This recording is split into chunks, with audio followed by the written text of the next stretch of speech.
Excelente y bendecido día, chicos. Bienvenidos sean ustedes a una clase de el curso de comunicación integral. El día de hoy he preparado un material para ustedes que espero que sea de su agrado y puedan comprenderlo. Así que veamos.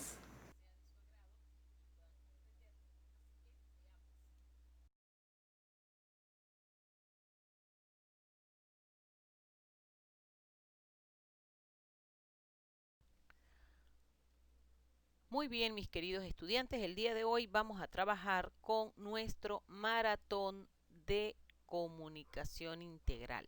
Lo primero es recordar que todo lo que hemos visto durante el año escolar les va a servir para el año siguiente. Vamos a hacer un pequeño resumen de lo más importante, de lo que a ustedes no se les puede olvidar. Por ejemplo, empecemos con la acentuación general. Recordemos que acentuar, cuando estamos acentuando, se le está colocando el énfasis a una palabra, a una vocal dentro de una palabra en una oración. ¿Qué tipo de palabras salen con la acentuación general? Tenemos las palabras agudas, graves, esdrújulas y sobreesdrújulas. Muy bien. Las palabras según el lugar que ocupa en ellas la sílaba tónica pueden clasificarse en agudas, llanas o graves, esdrújulas o sobreesdrújulas. Estamos recordando porque esto ya lo vimos, que son las palabras agudas u oxítonas, son las que tienen el acento en la última sílaba. Y recordemos que se tilda cuando terminan en N, S o vocal. Por ejemplo, pared, que no lleva acento, y canción, que sí lleva acento. Ahí se ve cuándo está acentuada, cuándo debe acentuarse y cuándo no. Tenemos las palabras graves o paroxítonas. ¿Cuáles son estas palabras? Las que llevan su acento en la penúltima sílaba. Se tildan cuando no terminan en N, S o vocal. Por ejemplo, ¿cuándo no se tildan? Cuando terminan, se tildan cuando no terminan en NS o vocal. Entonces, mano termina en O, no se tilda. Ahora, tórax no termina ni en NS o vocal y por lo tanto va acentuada. Tenemos las palabras esdrújulas o preparoxítonas. ¿Cuáles son estas palabras? Las que llevan su acentuación en la antepenúltima sílaba y estas siempre se tildan sin ninguna excepción. Por ejemplo, sábado, físico o teléfono también. Las sobresdrújulas o supraproparoxítonas son aquellas que se acentúan antes de la antepenúltima sílaba y también se tildan siempre. Por ejemplo, cómpraselo, dígaselo. Otro tema importante, el sustantivo y sus clases. Tenemos sustantivos comunes, propios, abstractos, concretos, individuales, colectivos, contables, incontables, primitivos, derivados, compuestos. Y los sustantivos se clasifican según su número en singular o plural y género masculino o femenino. Tenemos los sustantivos comunes. Son aquellos que nombran en forma general elementos de la misma clase. Por ejemplo, casa, gato, profesor. Ya sabemos, ya lo hemos estudiado. eh, es común porque es al lugar como que todos conocemos, la casa, el gato, en líneas generales, ¿no? Un gato es un animal, un profesor es un profesional, una casa es un lugar donde se habita. Los propios nombran en forma individual algún sujeto u objeto. Por ejemplo, Diego, Londres, Chile. Ahora los abstractos ya se relacionan con los conceptos, ideas o sentimientos sin presencia física. Todas las emociones, chicos. Amor, miedo, paciencia, lo que no se puede ver. Los concretos son los que me nombran seres u objetos que se pueden percibir por los sentidos, como la carta, el pájaro, una bicicleta. Todo depende también de la oración en donde estén ubicados y que se nos esté pidiendo. Los individuales nombran en forma particular a un solo elemento, por ejemplo, la oveja, el perro o la abeja. Los colectivos nombran un grupo del mismo elemento, como el rebaño, la jauría, el enjambre, y en el caso de las estrellas, el colectivo de estrellas sería constelación, recuérdenlo. En el caso de los peces sería cardumen. Muy bien, continuemos. Los contables nos nombran objetos o cosas que pueden ser enumerados, libros, cucharas, billetes. Incontables no se pueden contar, aunque sí medir o cuantificar. Por ejemplo, la nieve, azúcar, leche. Los primitivos, los que no derivan de ninguna palabra, como pan, rosa, flor, queso. Los derivados, que son los que provienen de otra palabra, como panadero, o sea, está compuesto, ¿verdad? Rosal, florería, quesillo. Y los compuestos que están formados por más de una palabra. Por ejemplo, abre latas, saca puntas y limpia vidrios. Esto ya lo tienen ustedes en sus cuadernos, tienen varios ejercicios, mis niños. O sea, está bien sencillo. Avancemos con el siguiente tema. Muy bien, tenemos el artículo y sus clases. Acordémonos que el artículo en su forma sufre accidentes gramaticales de género y número. ¿Qué significa el artículo? Es aquel que acompaña al sustantivo o a un adjetivo, verbo en infinitivo para sustantivarlo. Muy bien. Y la función es servir de modificador directo en el sujeto. Aquí tenemos varios ejemplos. ¿Ok? Por ejemplo, las estrellas brillan. Ya nos están hablando de género femenino, ¿cierto? En cuanto a su forma. Su significado es que me acompaña al sustantivo o adjetivo. Yo, por ejemplo, puedo decir malo es que te quiero. Sin embargo, cuando yo digo lo malo es que te quiero, ya estoy haciendo referencia a un adjetivo específico. Según su función, ¿verdad? Es modificador directo en el sujeto. Por ejemplo, el médico evalúa al paciente. Sería diferente que yo diga médico evalúa al paciente a que yo diga el médico. ¿Ok? Entonces continuemos. Muy bien, una clase bien divertida que hemos tenido durante el transcurso del año, que es el artículo y sus clases. Recuerden ustedes que el artículo va siempre antes del nombre sustantivo y determina el género, número y si es conocido o no. Por ejemplo, el gato. ¿Ok? El gato, por ejemplo, ¿no? Ahora, vamos. Estos artículos determinados resultan ser cuando nosotros conocemos al sustantivo. Dentro de los artículos determinados tenemos con género y número masculino y femenino. En masculino los artículos son el y los, y en femenino la y las. Por ejemplo, la osa quiere decir que nosotros la conocemos. O por ejemplo podemos decir la paloma, la casa. Continuemos con los artículos.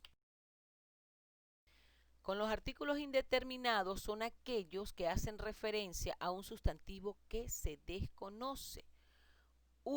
Unos en masculino serían nuestros artículos, unas en femenino.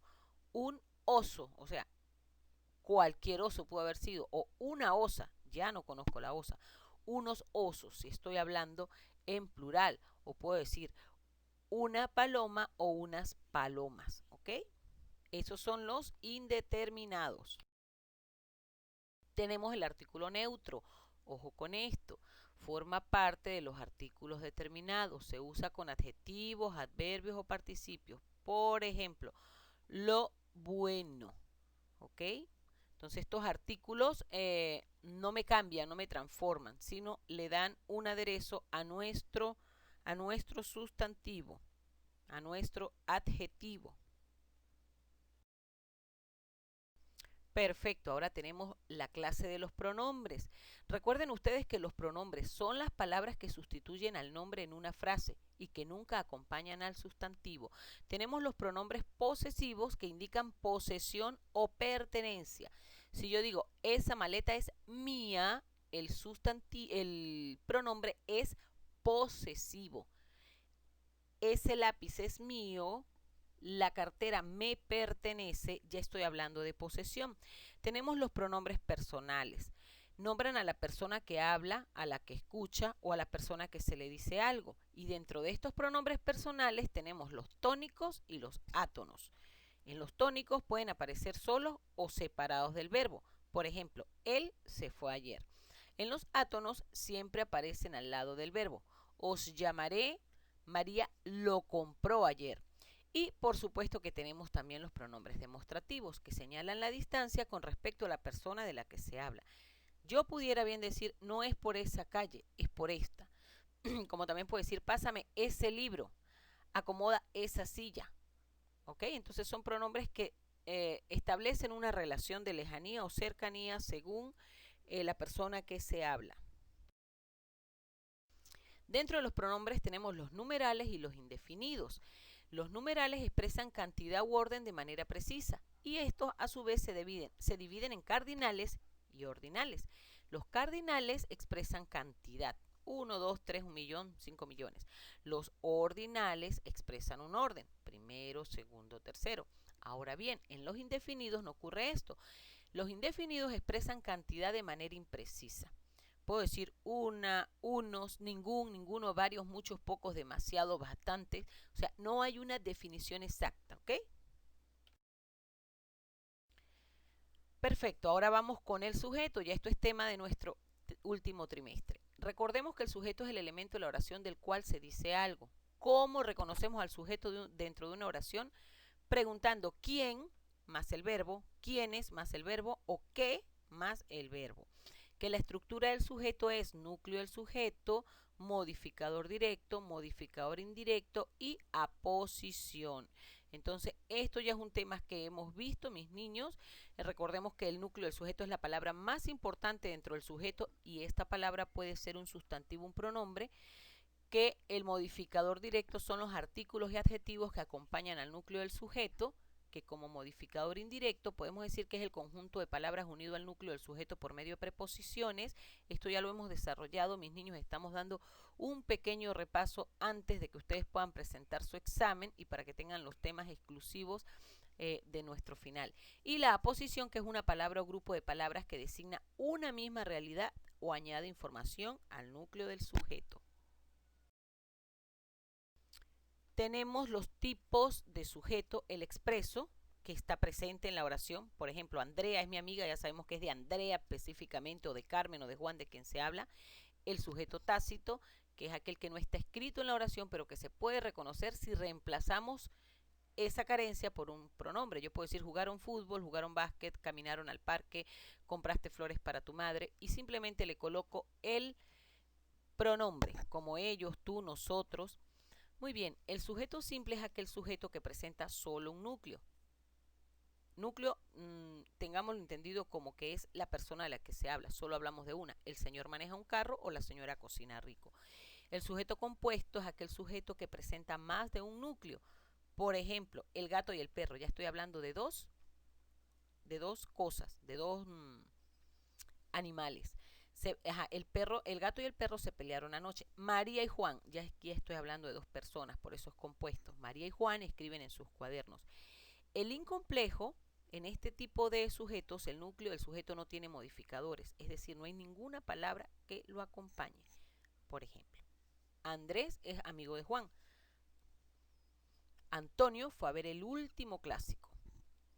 Con respecto al sujeto complejo, el núcleo del sujeto tiene modificadores. Por ejemplo, el lápiz azul, ese que está por acabarse, escribe mal. Es decir, estoy dando detalle. Muy bien, continuemos. Tenemos ahora el predicado. ¿Qué es el predicado? Es lo que se dice del sujeto. Generalmente es una construcción verbal cuando el núcleo del mismo en un verbo que señala la acción que realiza el sujeto. Muy bien, entonces el predicado ya entendemos que resulta ser todo aquello que decimos del sujeto, pero a través de una construcción verbal. No es algo desordenado, es algo bien organizado y bien coherente. ¿Ok? Se clasifica en nominal y verbal.